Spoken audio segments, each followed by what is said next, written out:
Look at him. Dude can't even afford socks. One of the boys laughed, kicking the old man's cup so his few coins scattered across the wet sidewalk. Bro, record this. Ask him what war he lost. Maybe Fortnite, another jeered, holding his phone inches from the old man's trembling face. The homeless man didn't raise his eyes, just clenched his fingers around a small, mud-stained military dog tag. People walked past. No one interfered. A third boy smirked, leaned down and whispered loud enough for everyone nearby. If you were a real soldier, someone would have cared. Right? Before he could laugh again, the cafe door slammed. A hooded biker, drenched in rain, steel-toed boots echoing on the pavement, stepped out of the shadows, voice low, calm, dangerously steady. Say it again, while I'm standing here. The night air outside Brick House Café carried that sharp, wet November cold, the kind that crept through clothing no matter how many layers someone wore. Cars hissed by on the rain-slicked road, neon reflections swimming across the puddles like broken city colors. But none of that sound drowned the laughter erupting near the entrance, the kind of laughter that wasn't joyful, but cruel, eager, and hungry for an audience. Bro, look! He doesn't even have socks! Troy, tall, skinny, and fueled by insecurity disguised as confidence, pointed at the old man sitting on the curb. His jeans were ripped in a way that wasn't fashion, just aged, worn, and weather-abused. The man's hands, wrinkled and trembling from cold, cupped around a small paper coffee cup with only 4 coins inside. Dude, film it vertically, trust me. Vertical goes viral faster.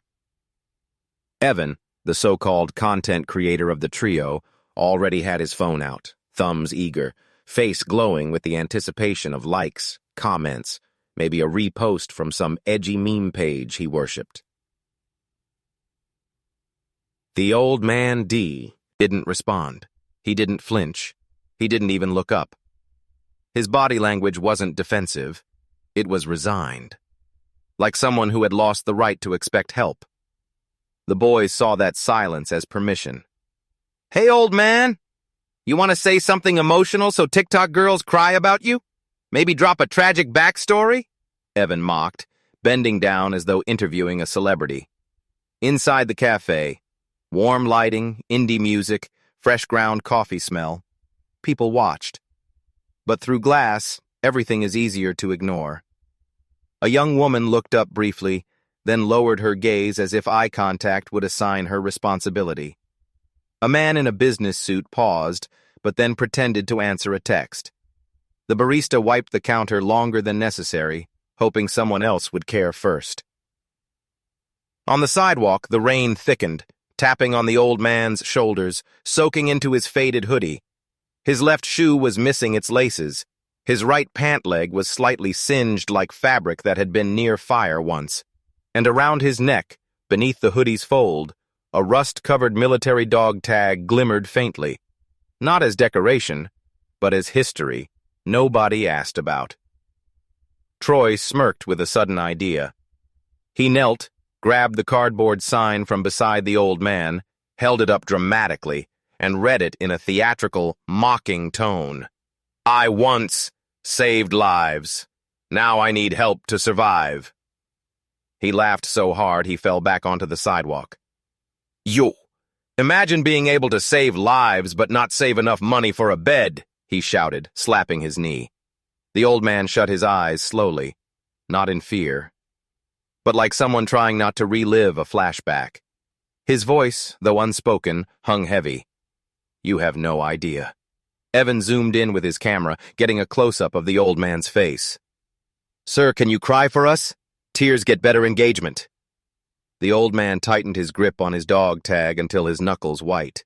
Ned. The third boy, Mason, quieter but desperate not to seem like the weak one, swallowed and leaned in with an attempted grin. If you were a real soldier, someone would still care, right? That line, even the rain seemed to stop reacting for a moment. The old man's eyelids trembled, his jaw tightened, and for one split second, his eyes flicked upward, not at the boys, but beyond them, at something distant, something remembered, something lost. Coins suddenly scattered when Evan kicked the cup again, a cruel metallic rain bouncing across cement. And that is when it happened. The Brickhouse Café door didn't swing open normally. It was pushed with a force that made the metal hinges rattle. Boot first. Heavy, confident, controlled. A tall, hooded biker stepped out, rain pouring off his leather jacket, gloves still on, helmet visor hiding everything except a faint reflection of the boys, distorted like a warning. He didn't speak. He didn't need to. The air changed, like tension was a physical presence suddenly standing between them. People inside looked up. Outside, even the boys felt it. Their laughter didn't fade because they were sorry. It faded because someone new was watching. Someone they couldn't read. Someone dangerous. Rainwater kept dripping from the biker's jacket, forming small puddles around his boots, but he didn't move an inch. His presence alone shifted the energy so hard that even strangers inside leaned closer to the window without realizing it. He wasn't breathing fast or clenching fists or making threats. He was too calm, and true danger never needs to announce itself. Troy tried to laugh again, but it came out wrong. Thin, forced, like his lungs forgot how confidence worked. You got a problem, dude? He asked, voice cracking just slightly. The biker didn't answer. Instead, he tilted his helmet slowly, observing each boy like he was scanning them. Not emotionally, but tactically, like he'd done it before. A lot. His gloves were thick but flexible, military grade, not biker fashion. His jacket looked civilian, but the stitching pattern was unmistakable to anyone who had ever seen field-tailored gear. Around his left wrist, just barely visible beneath the leather, was a faded black band with a coded mark. Not decorative, not trendy, issued, not bought. Nobody there recognized what any of that meant. Except the old man. For the first time since the harassment began, the old man's eyes lifted. Slow, unsure, like a reflex his body argued against. He squinted through the rain, studying the posture, the gear, the stillness, and his face shifted from pain to something like disbelief. He didn't whisper the biker's name. He whispered a code word nobody else understood. Revenant? The biker's visor didn't move. No confirmation. No denial. But a tiny pause, barely half a second, was the closest thing to yes without sound. The old man's breath caught. He wasn't looking at a biker. He wasn't looking at a rescuer. He was looking at a ghost the government swore never existed. Inside the cafe, a woman mouthed, "Revenant," like from video games? The barista Googled it under the counter, confused when nothing relevant appeared. No movies, no battalion name, no military division. That's because the correct search term didn't exist. There were files, not records. Evan, who had kept filming, took a shaky step forward, hiding fear behind sarcasm. Yo, helmet dude, what are you? Some kind of Marvel extra? The biker finally spoke, voice deep, calm, low enough that the world leaned in. Turn the camera off. Not yelled, not threatened, just stated, like a rule, not a request. Evan swallowed hard. His thumb didn't move. The biker stepped forward once, gently, but the sidewalk felt it, like weight carried history instead of muscle. Water streamed off the matte black visor like ink tears, hiding whatever lived behind it. I won't repeat myself. Evan's phone lowered, not because he was scared of a fight, but because some part of his instincts whispered, "This isn't who you think it is." Mason, trying to recover ego, muttered, "Bro, he's just some biker." The old man's voice cracked. interrupting him for the first time. "No, he's not." All three boys turned, startled. The homeless man had spoken, and the weight of his words sounded like a classified file opening. The old man's fingers trembled around his dog tag. Not from cold now, from memory. With slow, painful breaths, he whispered, more to himself than anyone else. "They told me he didn't survive. They made us swear." He didn't finish. The biker turned slightly toward him, not in greeting, not in reunion, but like two war ghosts recognizing each other across a trench no one else could see.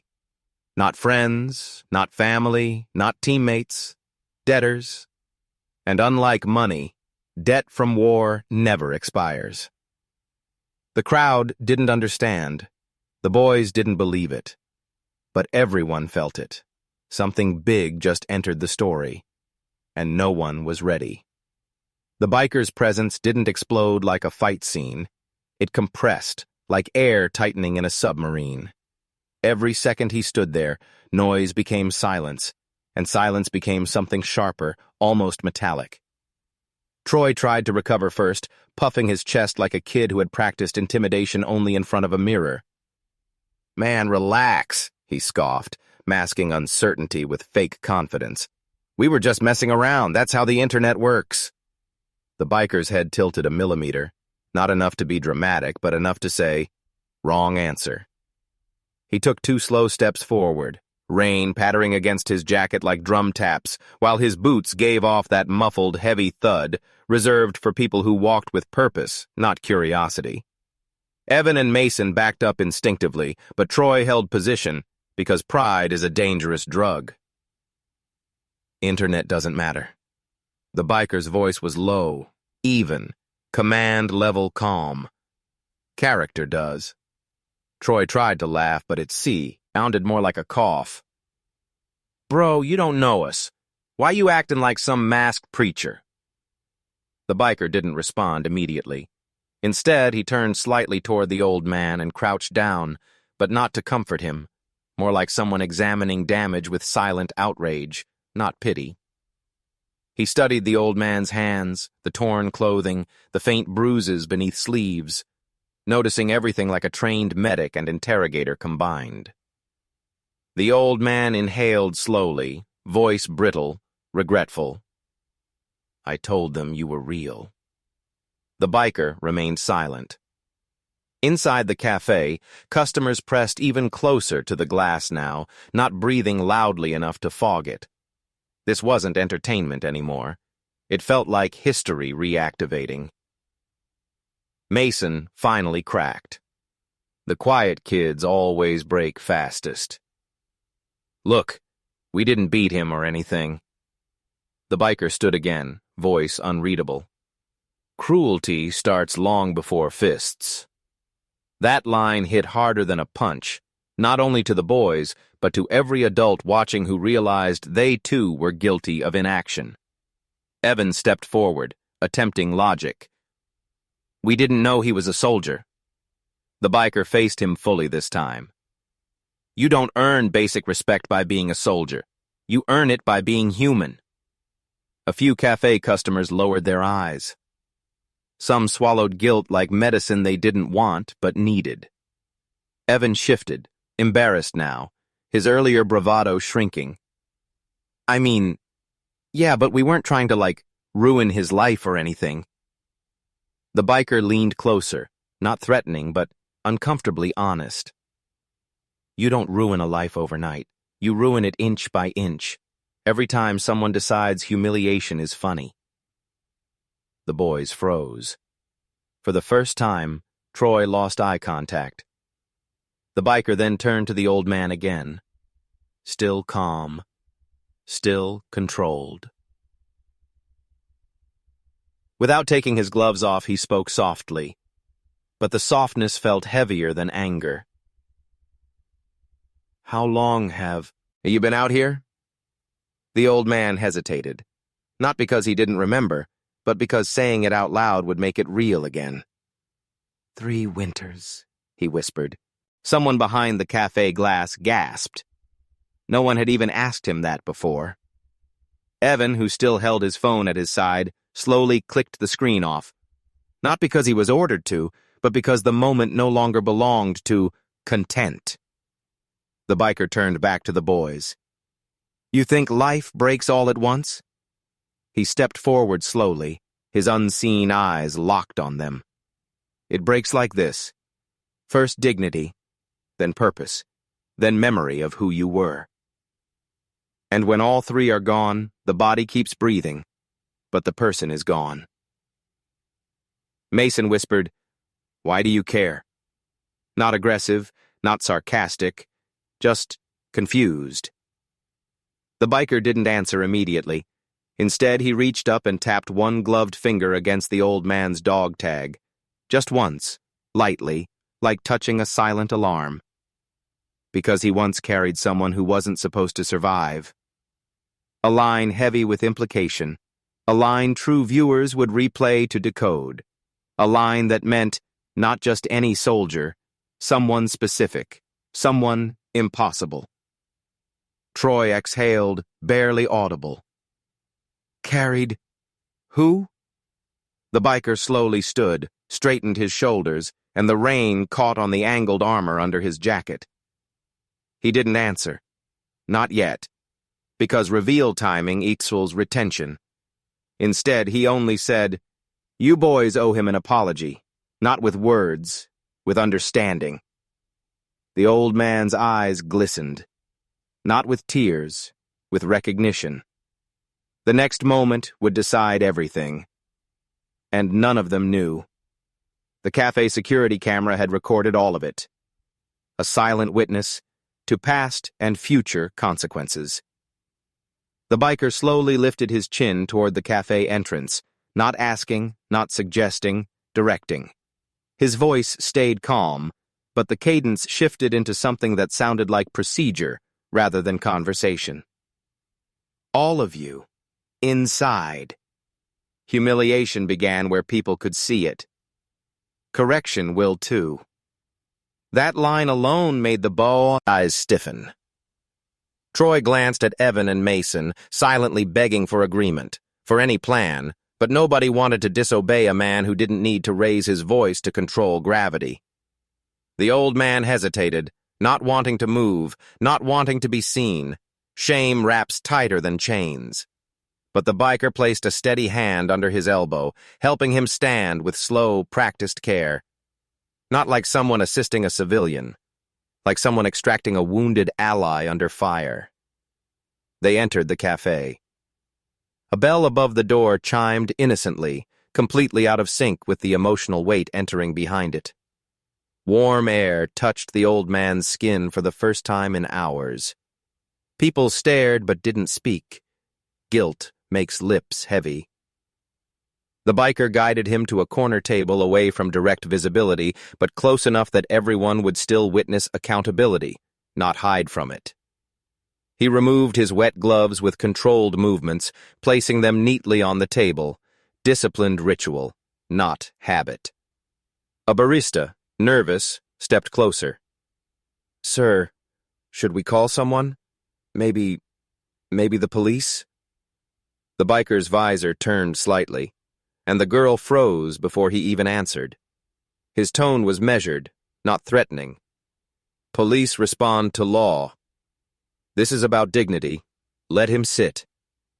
He hasn't been offered warmth in 3 winters." The barista swallowed and nodded quickly, as if saluting without meaning to. She brought a cup of hot tea without charging. The old man stared at it like it was foreign wealth. Across the cafe, the manager stepped out, a middle-aged woman with a stiff posture and policy-first aura. Her name tag read, Ellen, store manager. She crossed her arms. "Sir, he can't stay here unless he's a paying—" The biker didn't even turn fully. He only spoke 2 quiet words. Dog. Tag. And then tapped it gently with his finger. Ellen stopped mid-sentence. Something in her expression shifted. Not because she understood the dog tag's story, but because she recognized what it means to respect sacrifice, even when you don't know the details. Someone at a nearby table whispered, "He was in service." Another murmured, "He saved someone. Probably him." Rumors, guesses, speculation. The invisible courtroom had begun. The boys stood awkwardly near the door, unsure whether to sit, flee, or apologize. Troy tried to defend himself again. "Look, we didn't know he was, important." The biker finally removed his helmet. Gasps dropped like pins. His face didn't look like Hollywood action heroes. It looked like someone who had seen too much and survived anyway. No smile lines, no softness. A faint scar across the jaw. Not surgical, field-patched. Eyes dark, steady, unreadable, carrying classified weather. He placed the helmet on the table, leaned forward, and spoke to the boys. Not loudly, but with the slow clarity of someone who knows every word is a weapon or a cure. He is not important because of who he was. He is important because no human being earns the right to be mocked just for surviving. Evan blinked, voice small now. "What happened to him?" The biker didn't reveal, didn't brag, didn't tell heroic stories. He simply answered, "Someone returned from war, the battlefield didn't follow protocol, and the world didn't stay to debrief him." Mason sank into a seat, whispering, "That means it can happen to anyone?" The biker nodded once. "Trauma is not a rank. It is an unpaid bill." Troy finally broke. He sat down, elbows on knees, face pale. "Why? Why did you come out when you heard us?" The biker looked at him directly. It wasn't hatred. It was something heavier. "Because when someone falls, the only people who have the right to ignore them are the ones who never needed saving." A tear didn't fall, but the silence cried. The old man finally lifted the tea to his lips with trembling hands. Everyone watched, even the camera in the corner, recording not viral content, but accountables, evidence. Inside that small cafe, the first crack of truth had opened, but no one yet knew how deep it went. For a minute, the cafe felt like a shelter, the kind found not in buildings, but in finally being seen. The old man held the warm cup with both hands, letting the heat soak into his bones like a memory of life before nights on concrete. The biker remained near him without sitting, like a silent guard post, scanning the room without appearing to move.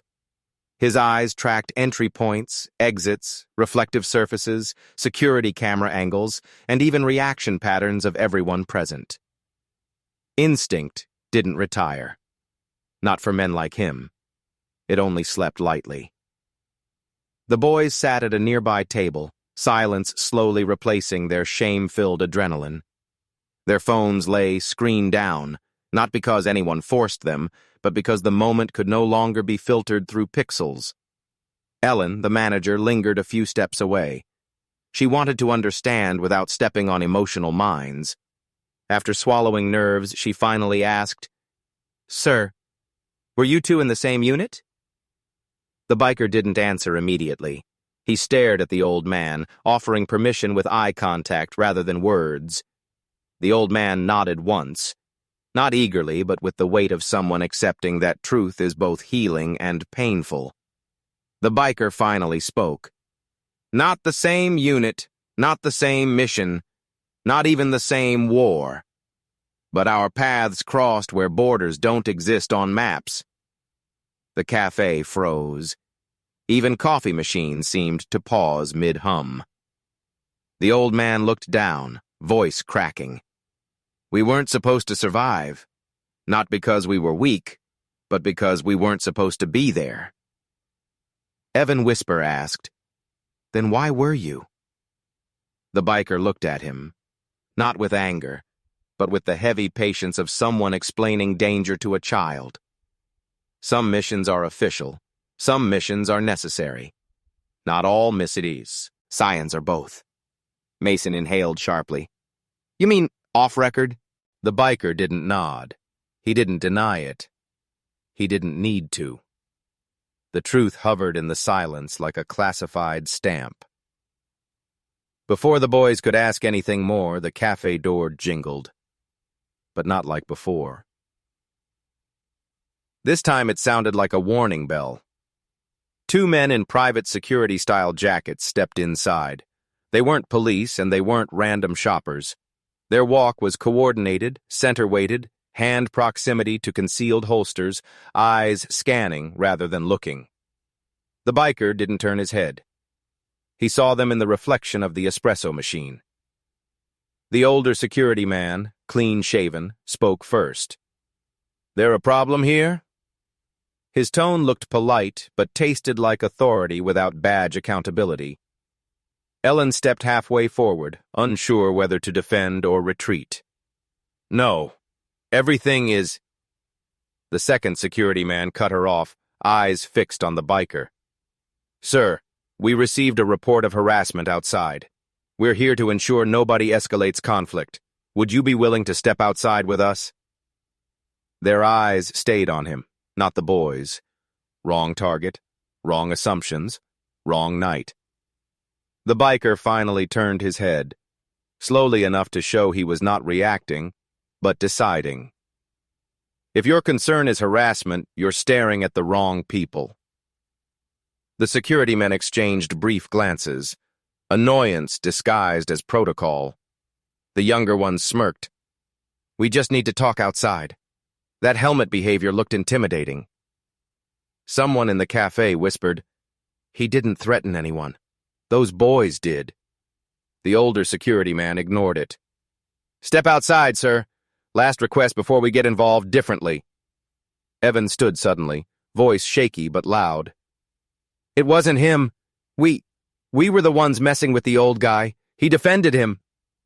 Troy stood too, guilt cracking ego. "He didn't do anything wrong. We did." Security didn't budge. They weren't here for justice. They were here for containment. The biker placed both hands flat on the table. Slow, deliberate, showing empty palms. "I am not leaving him. If you need a conversation, we'll have it right here." The younger guard stepped closer. "This isn't optional."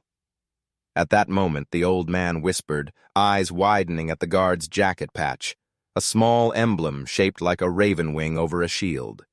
He gripped the biker's arm. "They're not cafe security." The biker didn't blink. He simply whispered back, "I know." They found me faster than I expected. Half the cafe gasped. The boys froze. The guards tensed. The room no longer contained a bullying incident. It contained a breach. And everyone watching felt the same terrifying truth. Whatever the biker once escaped, just walked back into his life. The cafe air thickened until it felt like everyone inside was breathing someone else's panic.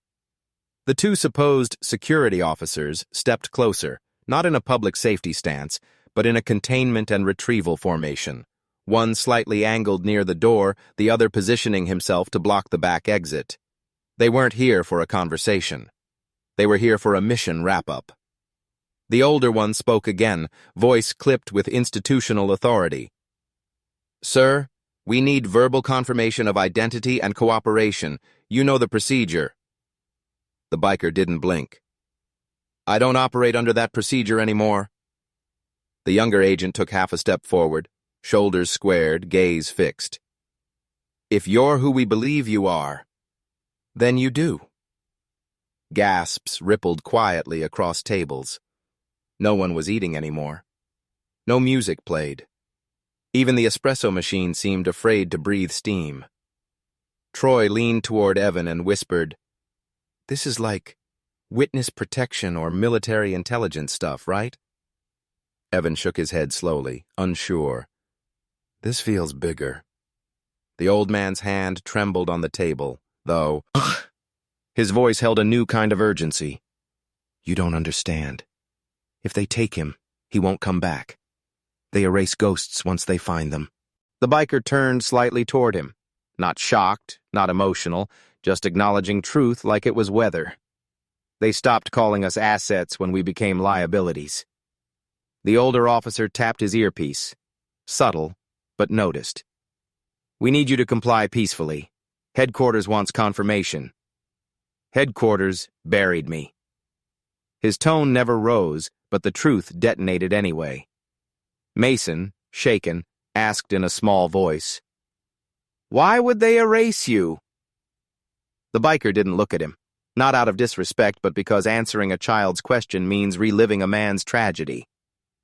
The younger operative then shifted strategy. He knew the psychological manual. If you're innocent and not AWOL, show us proof. State your real designation code. That was it. The moment everyone would remember.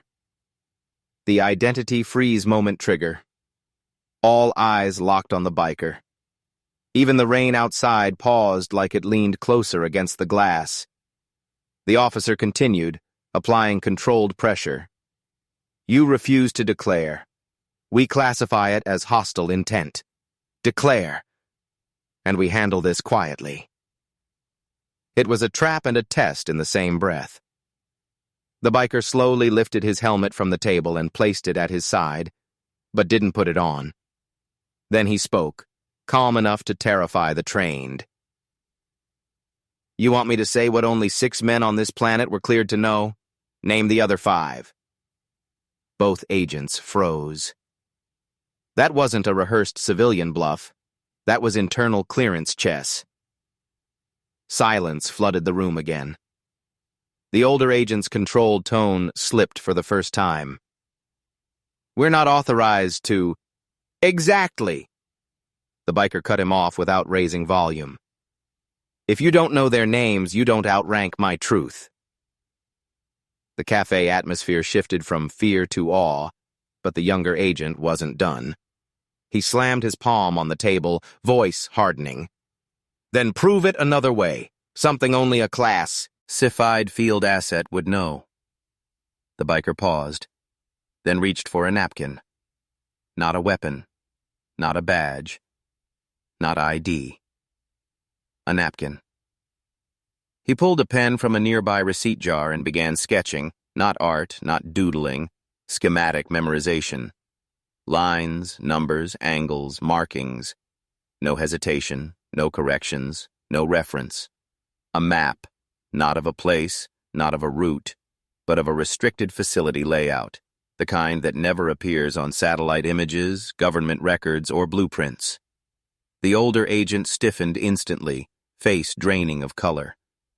The younger one's breathing changed. Short, controlled, trained panic. The biker slid the napkin forward. You asked for proof. I just gave you a felony. Then leaned back with one final line. Your turn. Prove you're authorized to see it. A collective shockwave passed through every witness, physical, emotional, digital. Even people recording from hidden angles stopped. This was no longer a bullying story, no longer a rescue.